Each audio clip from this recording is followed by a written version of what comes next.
Welcome to Boutiques Connect update. Today I'm chatting to Currency Partners. Today I'm talking to Sephora Emery, Operations Director at Currency Partners, and Lauren Walker, Director of Sales and Business Development, Currency Partners. Welcome to you both. Thank you. And nice to have you back. You guys are regulars in the show, so it's lovely to have you here. Thank you. All right, so Currency Partners, when people think about them, they think about you guys dealing with the retail market, the IFA market, but you also deal with the institutional market and you help them with their Forex. Perhaps explain more about that, Lauren? So there's sort of two main types of transactions there. The first one would be the collective investment scheme, where there's an offshore exposure.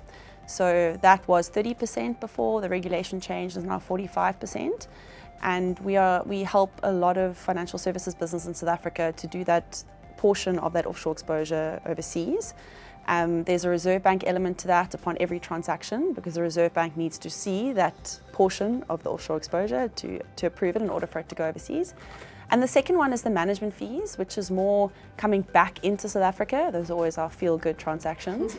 And the management fees would be the platform or asset manager offshore bringing those management fees back into South Africa. So slightly different. There we would use a foreign currency account in order to actually hold the management fees in foreign currency, and then the institution here can then decide when to convert that into rands. Okay, but there are two institutions. There's an asset management institution and there's wealth management institution. And one is, just explain to me the timing around these things. So I think you and I were chatting before, so there's 28 days for the fees to come back, but if an asset manager has a company offshore, surely they can hold it for longer. Maybe just explain that to me. How that works, yeah. So in terms of management fees, there's different ways in which this is done. So the first way would be the one that I was explaining now, where the offshore financial institution that is paying the fees brings the funds into South Africa, converts into rand, and then distributes that to the wealth businesses here. There are two ways in which a wealth business or financial advisor or wealth manager can actually receive those funds in foreign currency as opposed to receiving the rands from that offshore institution. The first way would be if the wealth business themselves opened a foreign currency account in South Africa, they can get paid their fees in dollars, euros, pounds, whatever that currency is, and then choose to convert at their convenience. So there's no limitation as to how long those funds can sit in that foreign currency account, which would be in their business name. The second way for a wealth business to receive those fees in foreign currency is that the wealth manager or advisor themselves can actually receive the fees in foreign currency. There, they have to convert within 30 days of the funds coming into the country, but they get control over that. So there is a benefit there in that they can decide when to do the conversion and also control the cost on that conversion in terms of the exchange rate that they get. And then they would convert into rand and then settle the rands into their account. So those are sort of the different ways that you can do it. So just to summarize it, from a company perspective, there are one set of rules, and from an individual perspective, there are a different set of rules. Yeah. And again, I guess the wealth manager company would have to allow the wealth managers earning that fee to be able to park that money offshore first. Yeah. Because in most wealth management practices, they share in the income. Yes. So that also gets quite tricky as to like which share can stay there and which share has to come back. Yeah. So there are internal rules that obviously we can't get involved in. Yes. But there are various ways that you can do this, and the most important thing, just when you're deciding on a route to take, is when you're bringing money into South Africa, you want to get as many rands for your foreign currency as possible, and you want to make sure it's reported correctly. Those are sort of the two main things. Okay, and am I guessing then you guys get far better rates than some of the bigger offshore banks, or would I be wrong on that? We've actually been quite surprised by the exchange rates we've seen on offshore and some of the management fees coming in. Quite high margins. I think though, for some of the banks that have such high turnover, like a Barclays or a NatWest, sort of some of the South African institutions that are moving those funds from a turnover perspective are actually relatively insignificant in comparison to some of the big multinationals that they're dealing with. So the margins haven't been great.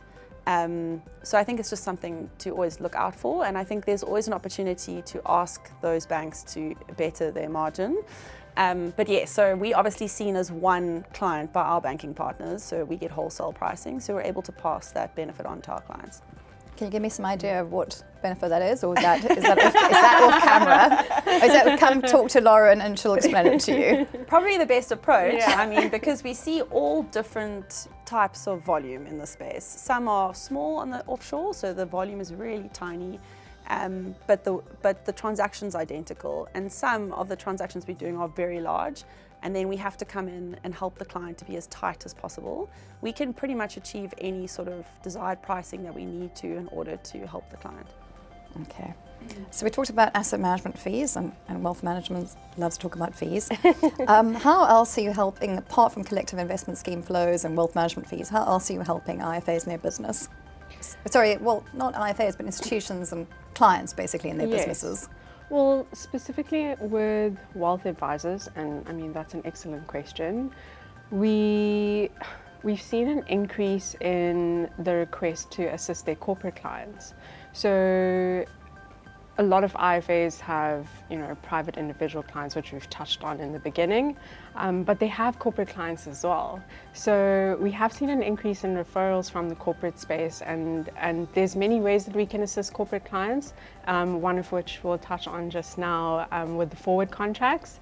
But we do have a corporate offering for business clients to assist them with their foreign exchange transactions. So outside the asset management space, really, yes, what we're saying. Exactly. It's very we're talking today specifically about asset management, yes, institutional retail, yes, but you're saying there's a much bigger world out there. Exactly. It's the corporate world, yes, and you can help there as well. Yes. So a lot of those wealth advisors do have their own individual clients that have businesses of their own. So we do see a lot of organic referrals coming through that way, and we're able to assist them in ways that, unfortunately, as an SME in South Africa, you won't get the attention from your bank. So that is an offering that we've worked very hard on, and we see those referrals coming through. Another point on the individual side for wealth advisors would be assisting clients to hedge their tax clearances. So again, looking at the advisor that has an individual client and a corporate client. In the individual space, a lot of clients actually don't know that they could hedge their risk on the AIT, which is an approval of international transfer. So anything over $1 million that you've been approved for by SARS, you can actually take out a forward contract as an individual to hedge yourself against the exchange rate. Just hope it doesn't go the other way. Yes. Okay, and then forward contracts are not just about AITs. You guys are terrible with your acronyms. Sorry. But they're also businesses have an import-export business, Yes. and it can make a massive difference to what they sell their goods on. I mean, we're coming up to Christmas season, and look, if you're an SME and you suddenly have been wanting to sell your goods at X and the Rand does Y, Yes. how do you assist in that? That's a great question. I am very pro forward exchange contracts, and I'll explain a bit more about it now. Forward exchange contract is a way to secure a future rate right now. So if you take the spot rate and you're looking at a really good exchange rate now, you can secure that rate for a future date. Of course, there's a few interest points added onto that spot rate, but you're getting the benefit of the pricing now. And where that's so valuable to corporates and importers and exporters is you receive an order for goods that you know you need to ship or that you will be receiving. And you've priced in your end client at a specific rate. Yeah, but certainty. Exactly. So you get to actually secure your profit margins, and it helps businesses plan better. So we have a small portion of corporates in South Africa that actually make use of that foreign exchange tool. But I do think there should be a much more education out there on how businesses can use that to their benefit. So if I came to you today and said I want to cover cover forward, Yes. so currently the Rand's about 18, let's call it 18, what rate are you going to give me on a year contract on the Rand? Sure. So, I mean, we would roughly, the forward contract is a differential and the interest is a differential of the time, So we would look at the dollar-rand interest rate differential firstly, and it would be spot plus forward points. So roughly now we're working on around 4 to 5 cents a month.